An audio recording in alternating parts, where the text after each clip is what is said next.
સંતરામપુર પોલીસના પીઆઈ ડિંડોરને ભેટો સાથે સંતરામપુરના નગરજનો દ્વારા સન્માનપૂર્વક વિદાય. સંતરામપુર નગરપાલિકા ફાયર સ્ટેશન હોલ ખાતે પીઆઈ કે ડિંડોરનો ભવ્ય વિદાય સમારંભ યોજાયો. સંતરામપુર નગરપાલિકા ફાયર સ્ટેશન હોલ ખાતે સંતરામપુર પોલીસ સ્ટેશનમાં ફરજ બજાવતા પીઆઈ કે ડિંડોરનો વિદાય સમારંભ નગરજનો દ્વારા ભવ્ય રીતે યોજાયો હતો. પીઆઈ ડિંડોરે સંતરામપુર ખાતે 4 વર્ષ સુધી પ્રશંસનીય કામગીરી બજાવી હતી. ત્યારબાદ ખાતાકીય બદલીને કારણે તેમનું અમદાવાદ શહેરમાં સ્થળાંતર થતાં નગરજનો દ્વારા 30 માર્ચ 2026ના રોજ સાંજે 4 વાગ્યે વિદાય સમારંભનું આયોજન કરવામાં આવ્યું હતું. કાર્યક્રમ દરમિયાન નગરજનો, વિવિધ સમાજના આગેવાનો, વડીલો અને અગ્રણીઓ દ્વારા પીઆઈ ડિંડોરનું હાર્દિક સ્વાગત કરવામાં આવ્યું અને તેમને ભેટો અર્પણ કરવામાં આવી. ઉપસ્થિત મહાનુભાવોએ પોતાના પ્રવચનમાં જણાવ્યું કે પીઆઈ ડિંડોરે પોતાની ફરજ દરમિયાન ઉત્કૃષ્ટ કામગીરી કરી છે અને સંતરામપુરમાં કાયદો અને વ્યવસ્થાને મજબૂત બનાવી છે. તેમણે અમદાવાદમાં પણ એ જ નિષ્ઠા સાથે સેવા આપી તેવી શુભેચ્છાઓ પાઠવી. પીઆઈ કે ડિંડોરે પોતાના પ્રતિભાવમાં સંતરામપુરના નગરજનોનો આભાર વ્યક્ત કર્યો અને જણાવ્યું કે અહીંના લોકોને તેમને સદાય સારો સહકાર મળ્યો. તેમણે સૌને ભાઈચારો સાથે રહેવાની અને સંતરામપુરનું નામ રોશન કરવાની અપીલ કરી. સાથે જ તેમણે ખાતરી આપી કે અમદાવાદમાં કોઈને પણ જરૂર પડે તો તેઓ સહાય માટે હંમેશા તૈયાર રહેશે.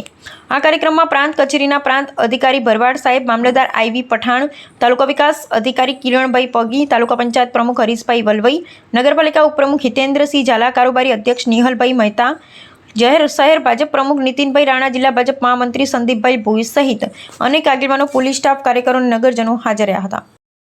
ભાજપ શહેર જીતેન્દ્રસિંહ ઝાલા, ઉપપ્રમુખ શ્રી નિહલભાઈ મહેતા, મહામંત્રી પ્રિતેશભાઈ ખાંટ, કેવલભાઈ રાઠોડ તેમજ રિઝવાનભાઈ ભુરા, કૌશલભાઈ દાઉદ, અંકિતભાઈ શાહ, પિન્ટુભાઈ, મોહનભાઈ ભોઈ, કલ્પેશભાઈ મહંત, નિશારભાઈ ખેડાપાવાળા, અશફાકભાઈ ભુરા, મોહિદ્દીનભાઈ કાજી તથા અન્ય દરેક સમાજના જે નાગરિકો અહીંયા ઉપસ્થિત રહેલ છે તે સૌનો અહીંયા સન્માન કરીએ છીએ અને આ કાર્યક્રમમાં આવકારીએ છીએ. શ્રી કે ડિંડોર સાહેબ પીઆઈ તરીકે 1/2/23થી મહીસાગર જિલ્લાના સંતરામપુરમાં ફરજ બજાવે છે અને આજ રોજ તેઓની બદલી થતાં તેઓ મહીસાગરથી અમદાવાદ શહેરમાં PSI તરીકે હાજર થવાના છે. આ અગાઉ તેઓ પંચમહાલમાં, છોટાઉદેપુરમાં તથા અમદાવાદમાં ફરજ બજાવી ચૂકેલા છે. સંતરામપુરમાં તેઓ છેલ્લા 4 વર્ષથી પીઆઈ તરીકે ફરજ બજાવતા હતા. તેઓ ખૂબ નિષ્ઠાવાન, નિડર અને સાહસિક હતા. તેઓ દ્વારા સંતરામપુર નગરમાં ભાઈચારો રહે તે માટે સતત પ્રયત્નશીલ રહેલ છે અને નગરના તમામ જાતિના ધાર્મિક ઉત્સવોમાં કોઈ પણ અનિચ્છનીય બનાવ નહીં બને તેની ખૂબ તકેદારી રાખતા હતા. તેમના સમયમાં કાયદો અને વ્યવસ્થાની જાળવણી પણ ખૂબ સુધરેલ હતી. તેઓના પ્રેમાળ વ્યક્તિત્વથી નાના મોટા પ્રશ્નોનો નિકાલ કરવામાં તેઓ બહુ માહેર હતા અને તેઓની આજે બદલી થાય છે તો સંતરામપુરને ખૂબ ખોટ પડવાની છે. આ પ્રસંગે આપણા પ્રાંત સાહેબ શ્રી પણ હાજર છે અને મામલતદાર સાહેબ છે. તો સૌ પ્રથમ હું નિહલભાઈને કહું કે આ કાર્યક્રમ વિશે સંબોધન કરશે. આજે સાહેબની ઘણા મને કાલે એક બે જણનો મિત્રનો ફોન આવેલો, મને કે કાલે સાહેબનું વિદાય સમારંભ રાખે. એટલે મેં કહું વિદાય સમારંભ છે કે બદલી સમારંભ છે? કે સાહેબ વિદાય તો થવાના જ નથી, એ તો સદાના માટે અમારા દિલમાં છે.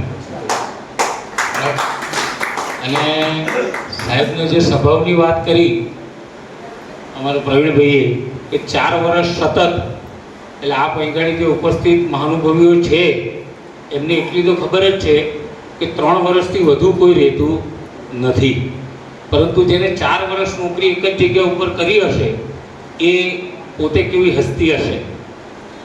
તો પહેલાં તો એમનો જે નેચર, જે સ્વભાવ અને મંચસ્થ પર બિરાજમાન અમારા પ્રાંત સાહેબ, મામલતદાર સાહેબ, અમારા શહેર પ્રમુખ, જિલ્લાના મંત્રી સાહેબ, અમારા ઉપપ્રમુખ સાહેબ, અર્બન બેંકના ચેરમેન શ્રી નરેન્દ્રભાઈ, પછી હરીશભાઈ વલવાઈ અમારા પ્રમુખ સાહેબ તાલુકા પંચાયત, અને બીજા બેઠેલા મંચસ્થ મહાનુભાવી અને સામે ઉપસ્થિત અલગ અલગ સમાજમાંથી જે સાહેબના પ્રેમ અને સાહેબનો વ્યવહાર સમજી અને આવેલા એવા મારા વડીલો બધાનું હું સ્વાગત કરું છું. વધુ કંઈક કહેવું નહીં, તો પેલા ઝાલાબાબુએ કીધેલું મને ભાઈ 1-2 મિનિટમાં પૂરું કરી દીધું, એટલે અશફાકભાઈ 1-2 મિનિટમાં પૂરું કરીશું. પણ એક વસ્તુ કહીશું કે સાહેબ જે 4 વર્ષ આગળ નોકરી કરી એ સમયના દરમિયાનમાં આપણા દરેક જ્ઞાતિના પ્રસંગો, દરેક વ્યક્તિઓના ઘરના પ્રસંગો, આ તેમાં